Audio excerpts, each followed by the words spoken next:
Yes, a very good afternoon to you tuned into UBC TV. Welcome to our lunchtime news this Tuesday, the 23rd of May, 2023. My name is Michael Jordan Lukomwa.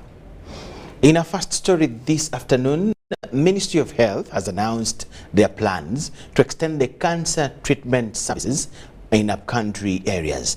This has been disclosed this morning by Dr. Diana Atwine, the Permanent Secretary, Ministry of Health, as the ministry presented their performance in the ongoing Manifesto Week at the Office of the Prime Minister.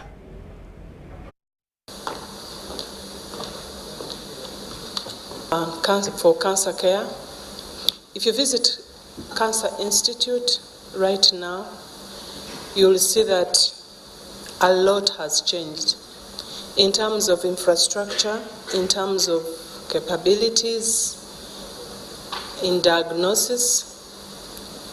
We have now the diagnostic center and therapeutic center that matches the world-class services. We continue to expand, as you heard, the regions, and we do believe that if we continue getting resources, we'll be able to establish every region will have cancer center that is fully equipped so that people do not have all come to the center.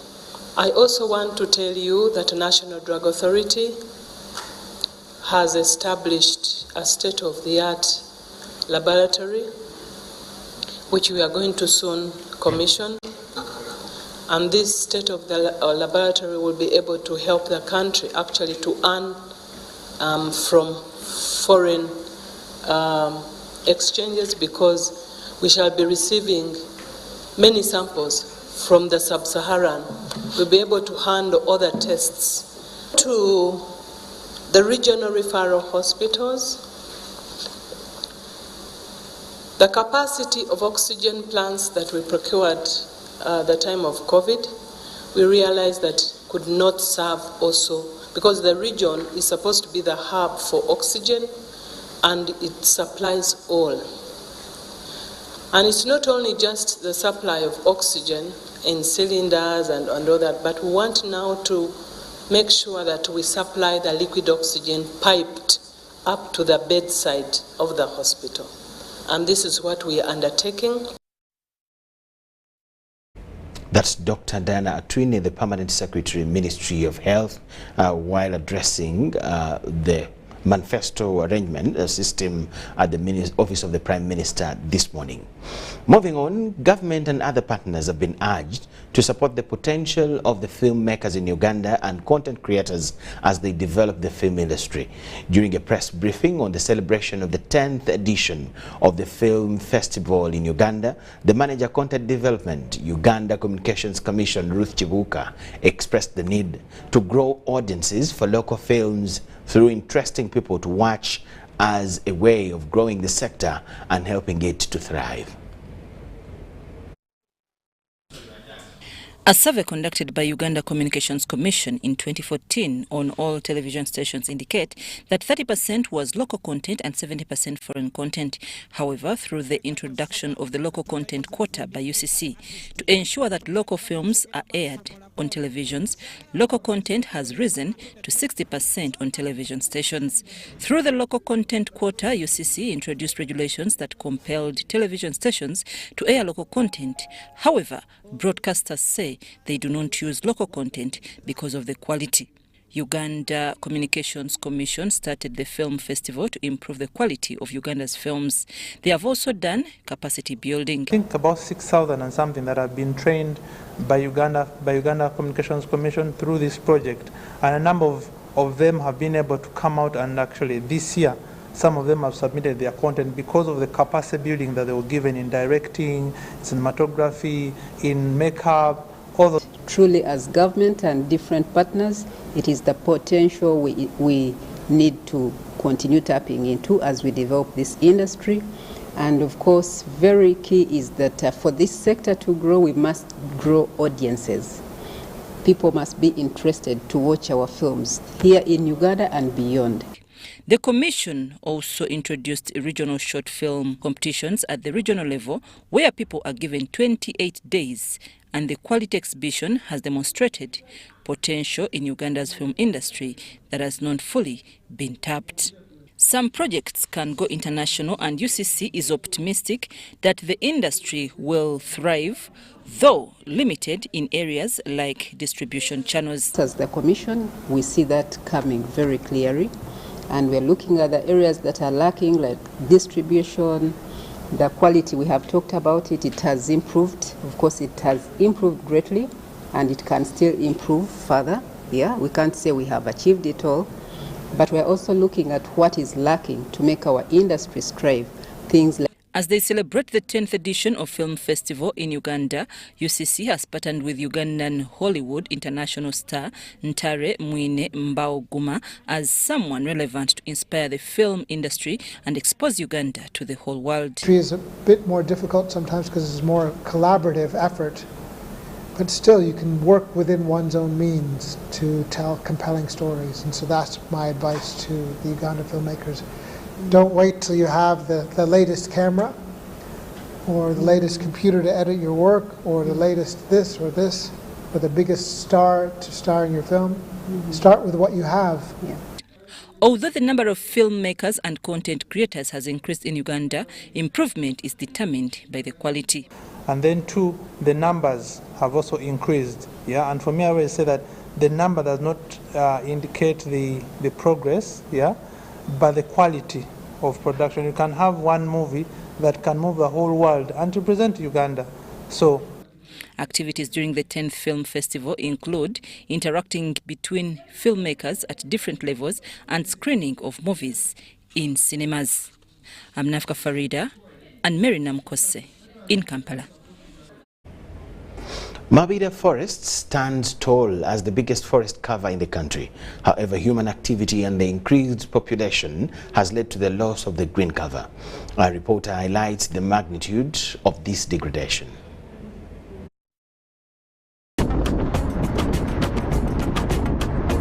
A drive on Jinja Highway is the magnificent green cover, and indeed to one, you would think the forest cover hovers over the area, the dense, lovely greenery of Mabira Forest, impressing upon the traveler that the beautiful jungle is impenetrable.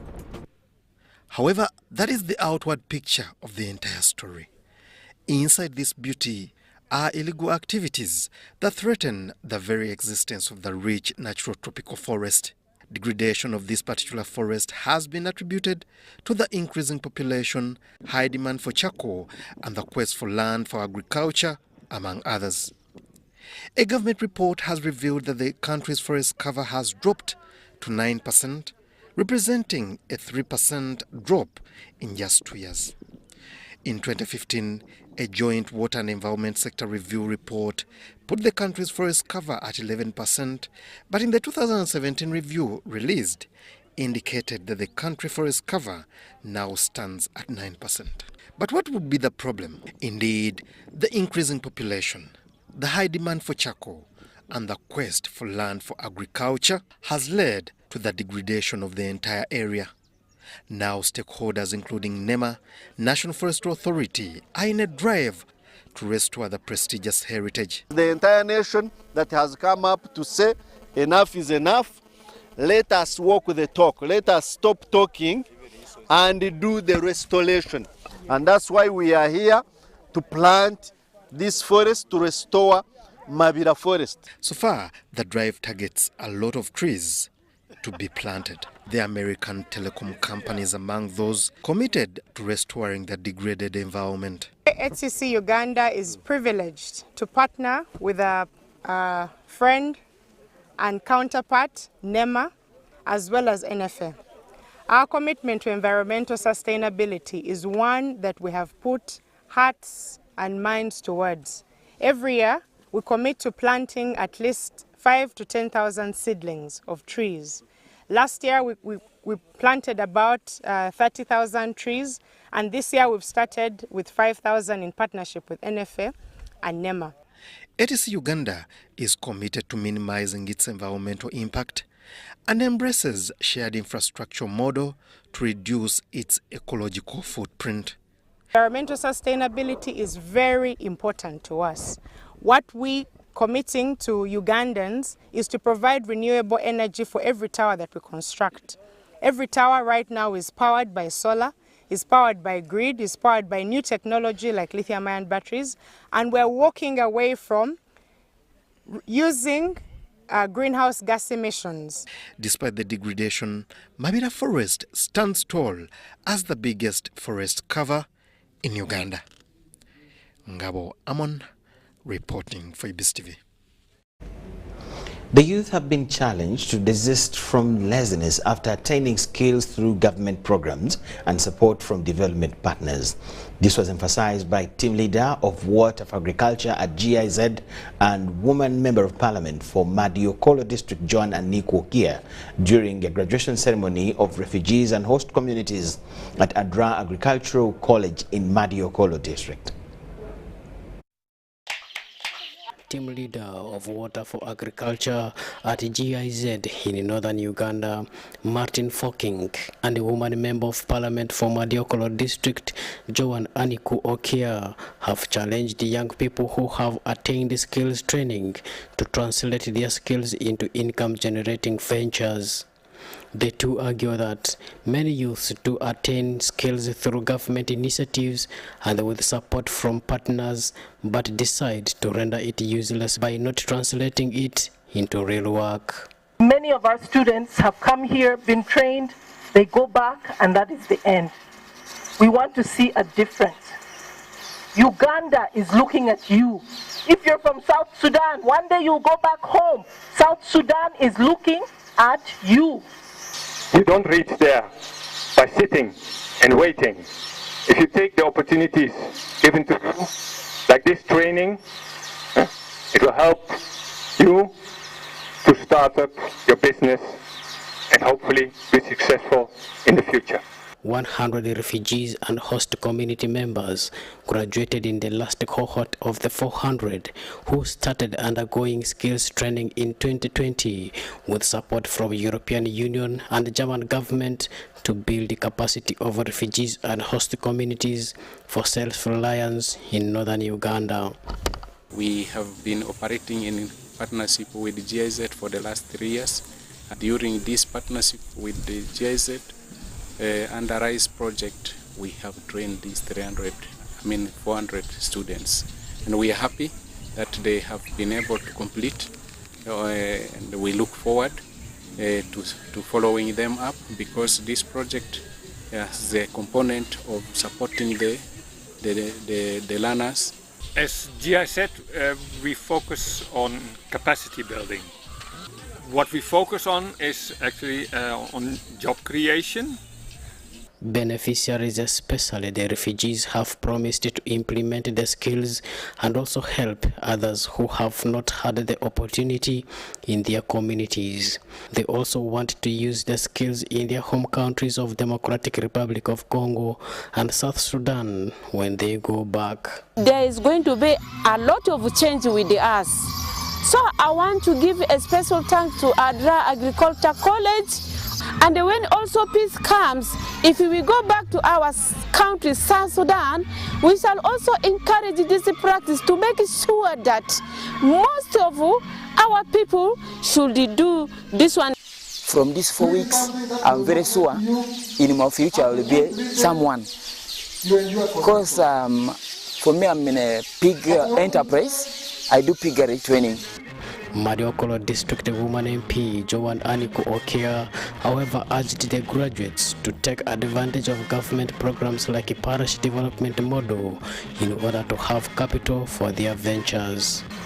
I want to thank the partners, especially GIZ in particular for today, for supporting the students.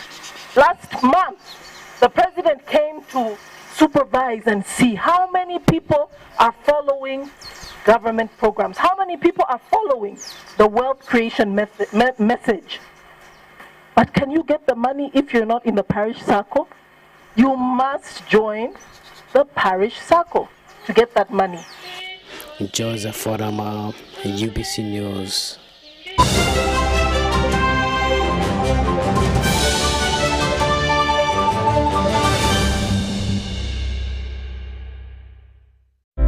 Ebiseera by'okuzaayo abaana mu masomero tebiteekwa kukaluubiriza n'akatono. Eno kusimba nnyiriri mpanvu kano kalipagano ka bidduka. Simanya kuzunga na banka siripsi. Kati osobola okusasula school fees z'omwana wo ate n'okola n'ebirala ntoko ku ssimu ye ey'omu ngalo. Ekikola kyangu nnyo. Nyiga bunyizi *165*8 ogoberera ebikulagiriddwa oba okozese app ya MTN Momo. Ate kati okola ki olwaleero? MTN Mobile Money Uganda Limited erungamizibwa banka enkulu ya Uganda. This isn't just a girl. She is the future. This is a teacher, a doctor, a community leader, our future president. She is the future of Uganda. And as a policy maker, the policies I enact today will protect her from child marriage and teenage pregnancy. We each have a role to play in empowering our teenage girls to protect them from child marriage and teenage pregnancy. Because when we empower them, we empower our nation. Protect the girl, save the nation. Take action. Report any case of defilement or child marriage to the police or call Sauti 116.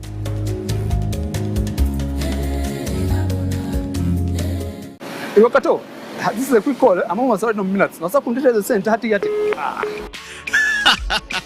Why rush through such important conversations? Airtel Uganda has made it possible for you to call across all networks in Uganda at the best rates with the new Bona voice bundles. Stay connected anytime, anywhere, with minutes valid for calls on all networks. Dial *100*1#. Select voice bundles and select Bona voice bundles today.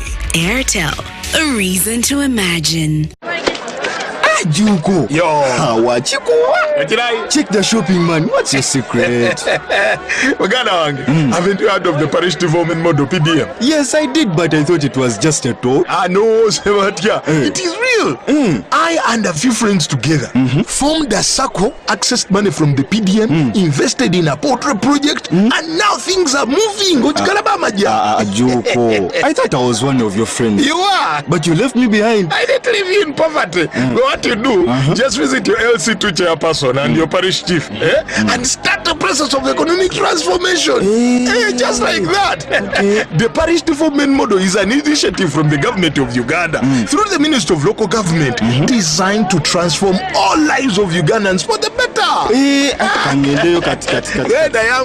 PDM, my parish, my development, my life. Uganda is rich in natural resources and hard-working people. But to turn these resources into real progress and development, we need to invest in our infrastructure, education, and health care. That's where taxes come in. When we pay our taxes, we are investing in our country's future. We are supporting the schools that educate our children, the hospitals that care for our families, and the roads and bridges that connect our communities. And when businesses pay their taxes, they are contributing to the growth and development of Uganda's economy. They are helping to build a stronger, more prosperous nation for us all. So when you pay your taxes, you are investing in the future of Uganda and supporting the progress and development of our nation. Uganda is because of you. Uganda Revenue Authority, developing Uganda together.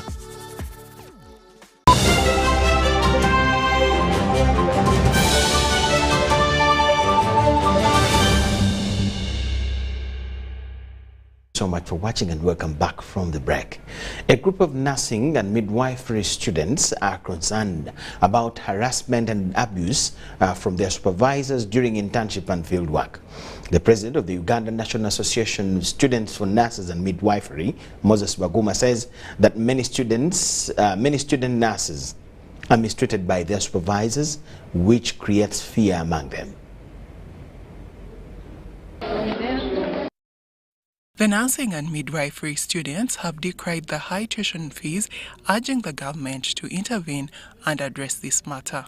Number one, we need the government to come up and help us in giving scholarships, because there are many scholarships on government, there are many scholarships on State House to these students, because you see these courses, they are too costly, the school fees are high.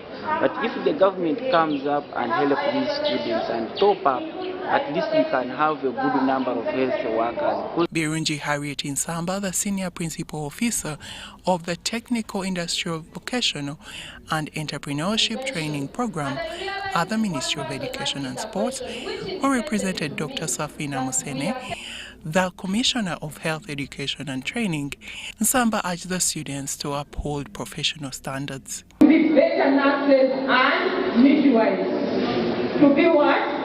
Better nurses and midwives, not the opposite. Maserka Emirio, the principal of St. Ambrose Institute of Health Sciences, called on the government to recruit more medical workers and provide support to private nursing schools. I request that the government would open space for many schools that can able to train tutors, so that we increase on the number that will be available for most of these schools that are now opening.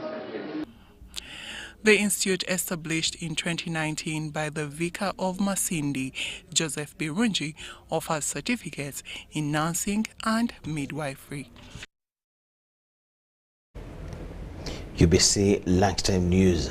The National Resistance Movement NRM Director Mobilization Rosemary Seninde has tasked the technical leadership of divisions in Kampala to explain why the party lost votes in Kampala during the 2021 general elections.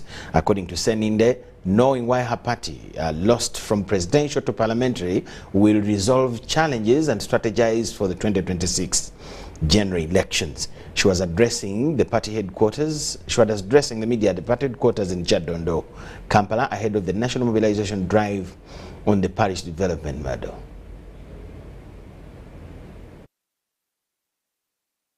And the purpose of this meeting is basically to strategize further on how we can be able to win Kampala back to NRM, because we know we've had challenges. And it doesn't mean that NRM doesn't have support in Kampala, but there could have been certain problems that need to be addressed. Like the president has always guided us, that we need to help our people. We need to identify the needs and the challenges and the legitimate interests of the people.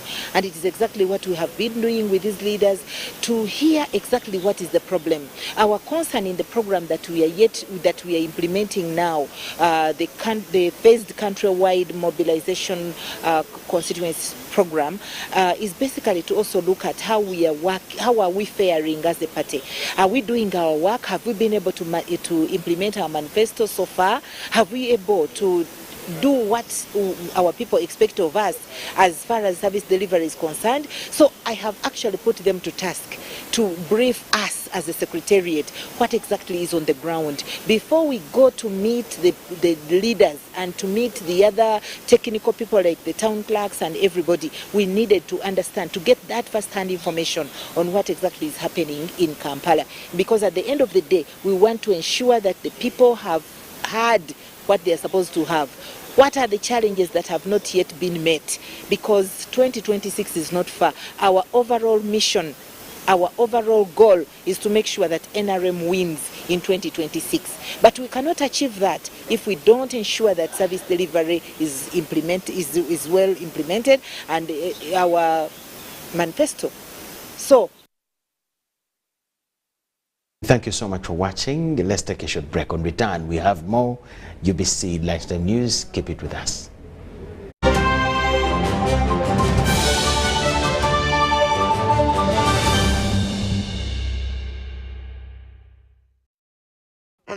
This is the University of Africa. On the streets, you get your real education. Here, everybody has a degree of something. But the most important qualification is imagination. Her reason to imagine is slay. His reason is to be the GOAT. Theirs is to take the beat and make it lit. They want to test edgy till it is fire. Their reason for imagination is to add riz in style.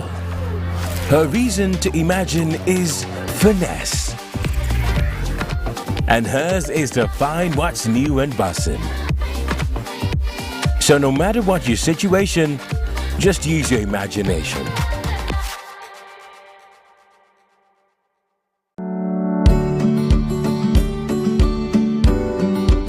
The Resol Agribusiness Show is here under the theme Revolutionizing Agriculture through Value Addition, Innovation and Technology, scheduled for 13th to 16th June 2023 at Ruhinga Stadium, Fort Portal Tourism City, with a free medical camp running throughout the show. Entrance is totally free. To sponsor, partner and participate, contact 0702 301 059 or 0773 458 492 or 0773 301 059.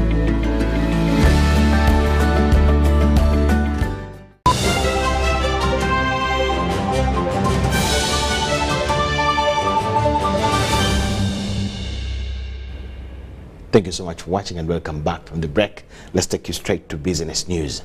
The Presidential Advisory Committee on Exports and Industrial Development, led by the chairman, Odrek Rawogo, are urging government to invest resources into the recently inaugurated Trade Frontier Fund. The committee believes that this initiative will bolster Ugandan exporters and enable them meet the growing demand in international markets. So we were in these markets to assess where to set up trade hubs so that our 13 sectors have where they can display products, where they can find, local markets can find information about our products. And that was key for us in the market of Serbia, where we are commissioning next month. All the preparations we are trying to do is to make sure we are ready for the Balkans market based in Belgrade, the capital city of Serbia. That's where we were. We were also trying to see if we could attract charters for tourism arrivals so that our targets on tourism can be driven by numbers that arrive from these markets where we have trade representatives. And then thirdly, we're trying to gain some new orders. Orders is what really drives a business. If a business can't sell, it can't hire. If it can't hire, it can't innovate. If it can't innovate, it can't create jobs. So and a country is like that. When a country has orders, it can only fail or raise up to the challenge. So on this journey, we received orders in 6 sectors worth $550 million. coffee, dairy, beef, fruits and vegetables, grains. Now, those orders have to be funded. Companies have to raise up to the challenge. That's the government support that we're looking for under TFF to underwrite those invoices. Before PASAID, I had about $4 million in orders unsupplied. After PASAID platform, I have over $10 million of export orders to execute. And when you look at this, it is just this quarter. And the momentum that has been built by PASAID is going to throw me to over $30 million of export orders. Now the challenge is falling on us as Uganda. Whether we are of different political colors or whether we are the same, the challenge is for us to compete in the global market. But the problem is the orders are now there.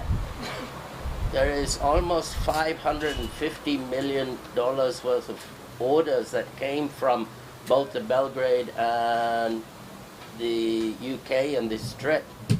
Do you let the orders go when we are still working on a whole? So what the chairman was saying is we have to move. This is not negotiable. We got this buyer from Tesco. I know at one point we were in Tesco, one of the retail chains, but we couldn't sustain.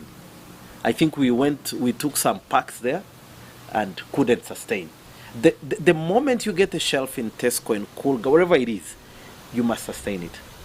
The moment you don't sustain it, you lose credibility. And as a country, we're saying, as people from Coffee as PASAID, we must find a way of making sure that as a country, we cannot lose this credibility, especially when we start. We cannot afford to start putting anything on the shelf and then the next month is not there. As different agricultural actors team up to commemorate this year's Extension Week, they are requesting government to increase agriculture funding as a commitment to the Maputo Protocol of 2003 on agriculture and food security. The Extension Week runs on the theme unveiling innovative, pluralistic agricultural extension and advisory services approaches actors' resilience and competitiveness for food security and commercialized agriculture. And according to Sasakawa Africa Association, Uganda needs to invest more in extension to transform agricultural production and productivity. Uganda has a staggering gap to improve agriculture production, with extension to farmer ratio of 1 to 1,800 farmers, whereas the recommended is 1 extension worker to 500 farmers. According to agriculture value chain actors from Sasakawa Africa Association, nations of Africa like Uganda are still far from reaching the green revolution due to poor funding to agriculture. We still believe the contribution is still low. It still doesn't reach the Maputo, but that is not us to make the final, conclusion on that. It is the government that knows why they have allocated a certain percentage to the agriculture. Sasakawa Africa Association Country Director David Wozemba, however, is impressed with the focus of this year's agriculture budget allocation. The budget, in its entirety, has again made a contribution to areas where we are as Sasakawa, operating, especially at the parish level. We believe that the investment in the parish development model, will trickle down to the farmers as per the prescription of the government.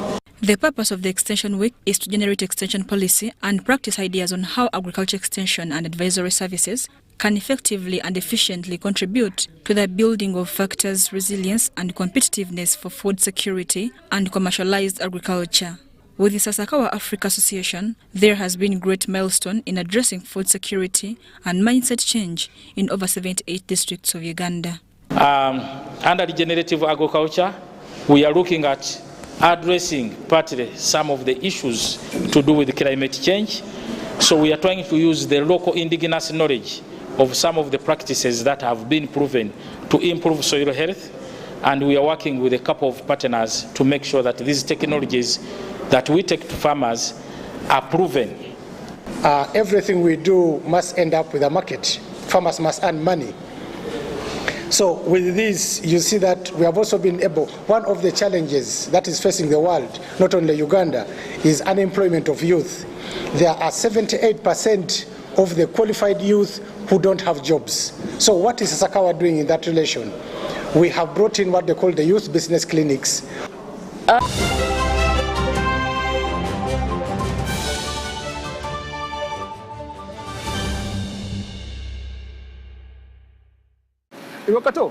This is a quick call. I'm almost out of minutes. Now, the center. Why rush through such important conversations? Airtel Uganda has made it possible for you to call across all networks in Uganda at the best rates with the new Bona voice bundles. Stay connected anytime, anywhere, with minutes valid for calls on all networks. Dial *100*1#. Select voice bundles and select Bona voice bundles today. Airtel, a reason to imagine. We thank you so much for watching. That is all we had for you this afternoon. Let's catch up with you in our evening bulletins. That's Luganda, Kiswahili, and I'll be here myself for news tonight. For now, enjoy your lunch and the rest of the day. Bye-bye.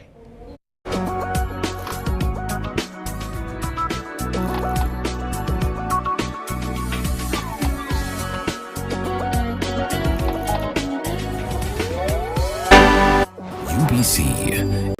And today we are going to be looking at the different problems that attack our eyesight.